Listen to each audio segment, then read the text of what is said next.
지금은 간단한 그 사인 법칙과 그 다음에 제1 코사인 법칙, 또 제2 코사인 법칙. 제2 코사인 법칙은 교과서에서 빠진 걸로 알고 있는데, 글쎄요, 뭐 교과서에서 빠지든 말든 우리가 가지고 있으면 되게 편리한 것들은 그냥 가지고 있으려고요. 그러니까 우리가 뭐 꼭 교과서를 따라야 한다는 룰은 시험 때문에 지금 있는 거잖아. 근데 그런 거를 떠나서 사람이 이제 수학을 하면서 일평생 살아갈 건데, 뭐 그러는 와중에 필요한 거는 기억하고 있다가 자주 쓰면 좋거든요. 그래서 이런 걸 한번 좀 정리를 좀 하는 시간을 좀 가져볼까 해요. 또 세 가지 법칙들이 좀 재밌습니다. 괜찮은 면이 좀 있어서 꼭 소개를 좀 비교해서 하고 싶었어요. 제1 코사인 법칙, 제2 코사인 법칙에 대해서.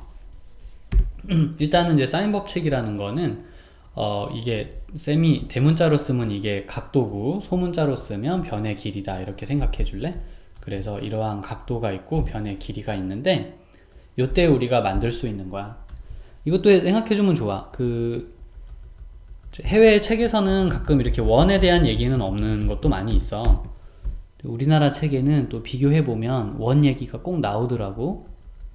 뭐 있으면 또 더 많이 활용할 수 있는 부분이 어느 정도 있기 때문에, 네, 한국 책을 기준으로 요거는 얘기를 하겠습니다. 반지름을 라지 R이라고 일단은 두게 되면 이 사인 A라는 각도분의 길이, 또 사인 B와 그 마주보는 길이의 비율, 사인 C와 그 마주보는 길이의 비율은 2R이다 이렇게 얘기할 수 있어요. 그러니까 지름이죠, 지름. 여기서는 원의 지름, 외접원이죠. 이렇게 바깥쪽에 이제 삼각형을 감싸고 도는, 삼각형의 세 꼭지점을 지나는, 삼각형을 감싸고 도는 원을 우리가 외접원, 바깥쪽에서 접하는 원이다 그렇게 보고, 여기 이제 외심이라고 부르죠. 이건 반지름. 이때는 요런 이제 원리가 좀 성립을 해요. 그 뭐 이거 가지고 놀면 여러 가지 나오죠. 이거는 이거랑 똑같다는 얘기니까 사인 A가 뭐 2R분의 A다. 사인 A는 2R분의 A야. 사인 B는 또 2R분의 B야. 또 사인 C는 2R분의 C야. 그럼 떼떼떼떼 이렇게 해주면 그 2R 다 약분하고 A 대 B 대 C다. 뭐 이런 것도 나올 수 있고. 이런 부분들은 여러분들이 그냥 알아서 하세요. 쌤은 다 외우라고는 얘기는 안 합니다만, 네, 이걸 만들어내는 원리는 꼭 기억을 해주고 잘 사용할 수 있으면 좋겠어요. 네, 그러니까 요와 같은 관계를 이제 좀 보여주는 게 바로 사인 법칙입니다.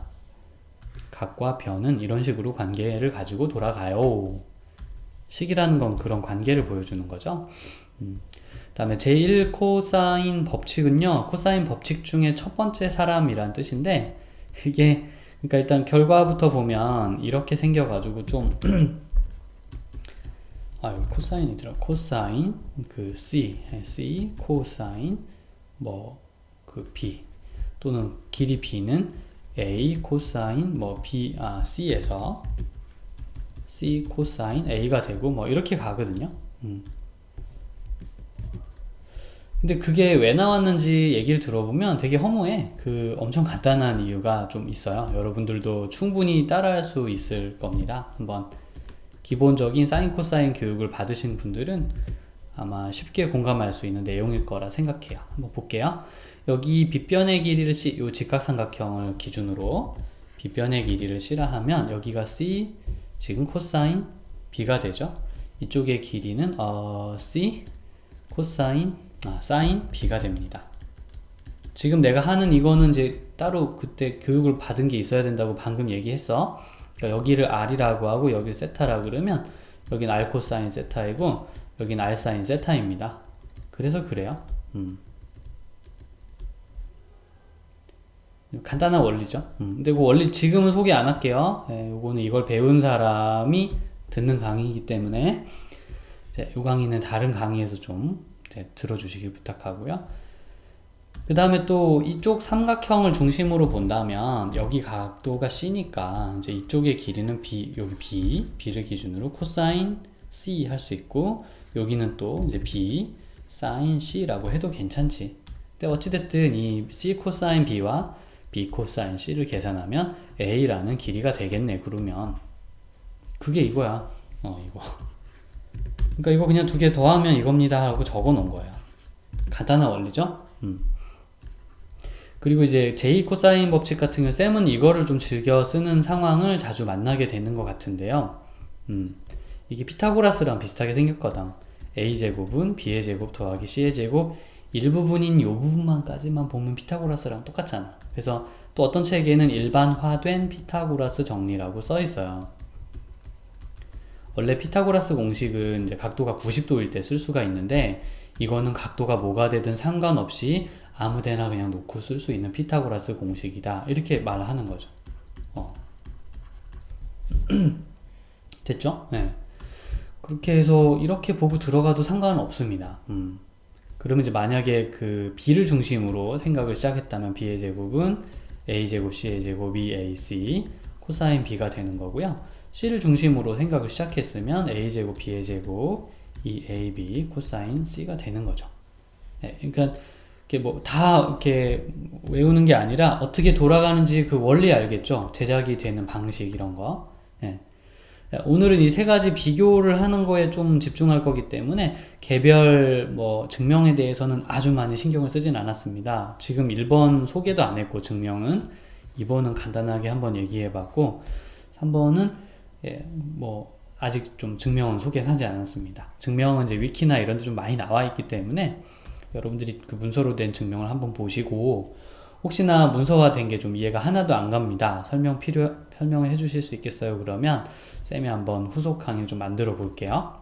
일단은 뭐 오늘 간단하게 하고 싶었기 때문에. 그래서 1, 2, 3 공식이 있는데, 제일 많이 받는 질문 아마 언제 씁니까? 인 것 같아요. 이거 언제 쓰죠? 네. 보통 이제 1번 같은 경우는 이제 원이랑 관련 있는 뭔가를 좀 많이 풀어낼 때 자주 쓰게 되는 것 같습니다. 근데 요즘 다 개인적인 성향에 따라 좀 다를 수는 있어요. 자기가 좋아하는 어떤 문제 풀이 방식이 있을 수 있잖아. 그러면 거기에 따라 공식을 뭐 다른 걸 써서 풀 수도 있는 거거든요. 근데 이제 다만 이제 쌤의 경험으로 많은 선배들과 같이 공부를 좀 해다 보니까 주로 이제 원이나 이런 얘기가 좀 나오거나, 아니면 각이 두 개 주어지고 변 하나까지 나오는데 다른 뭐 변을 좀 각과 관련된 다른 변을 알고 싶을 때 좀 많이 쓰게 되는 것 같아요. 각 두 개, 변 하나, 나머지 변 구하거나, 변 두 개, 각 하나에 나머지 각을 구하거나, 요럴 때 자주 쓰게 되는 그런 공식인 것 같고요. 얘 같은 경우에는 이제 사실 변이 두 개가 있고 각이 두 개가 있을 때 그들과는 관계없는 또 다른 변의 길이를 구할 때 쓰죠. 예, BC, BC, BC, CB 참, BC, CB. 그러니까 BC, CB가 서로 이렇게 이제 가족같이 딱 유대를 가지고 있을 때 전혀 다른 A 같은 걸 구하고 싶을 때 자주 쓰게 된답니다. 최소한 변이 두 개, 각이 두 개 있어야 되기 때문에 변 두 개, 각 두 개가 좀 있을 때 그걸 가지고 변의 길이를 구할 때 많이 써요. 뭐 이제 프로그램을 짠다면 그런 거죠. 함수에다가 변 두 개, 각 두 개 입력하면 나머지 변의 길이가 나오도록 이렇게 함수를 짜겠죠, 아마. 쌤이 이제 코드를 좀 가르치고 있기 때문에 한번 그런 방식으로도 얘기를 좀 해봅니다. 변수 4개를 입력하면 이제 하나의 답이 나오는, 하나, 둘, 셋, 넷, 하나의 답이 나오는 그런 생각을 좀 자주 하게 되는 것 같고요. 마지막 3번이 이제 제일 좀 쌤이 볼 때는 피타고라스 연관 공식이 응용 범위도 좀 넓고 좋은 것 같더라고요. 여기서는 이제 A를 알고 싶을 때 BC와 A에 마주보는 각을 알면 되죠. 그러니까 이제 변 두 개가 알려져 있고 각이 한 개 정보가 알려져 있을 때 나머지 변을 찾는 기술이죠. 그래서 두 개만 이렇게 글씨만 놓고 보면 얘는 4개를 알아야 하나를 아는데 얘는 3개만 알아도 하나 알아낼 수 있으니까 당연히 효율성으로는 3번이 좀 더 좋지 않나, 그런 느낌을 많이 갖게 되었어요. 이건 다 개인적인 느낌입니다, 여러분. 그래서 여러분들은 다른 생각을 할 수 있는 존재이고, 다른 생각이 든다면 좋아하는 생각 쪽으로요 분류를 하셔서 쭉 더 발전시키고 진행하고 개선하고 수정하고 그래도 괜찮아요. 네. 그래서 예를 들자면 변수를 3개를 딱 줘가지고 하나의 결과를 찾는 그런 방식이 되겠습니다. 네, 전체적으로 공식을 좀 가볍게 좀 리뷰해보고 싶으신 분들은요, 요걸로 이제 기억을 하시고 문제들을 풀면서 연습을 좀 해보시면 아마 사용에 좀 익숙해질 수 있을 것 같아요.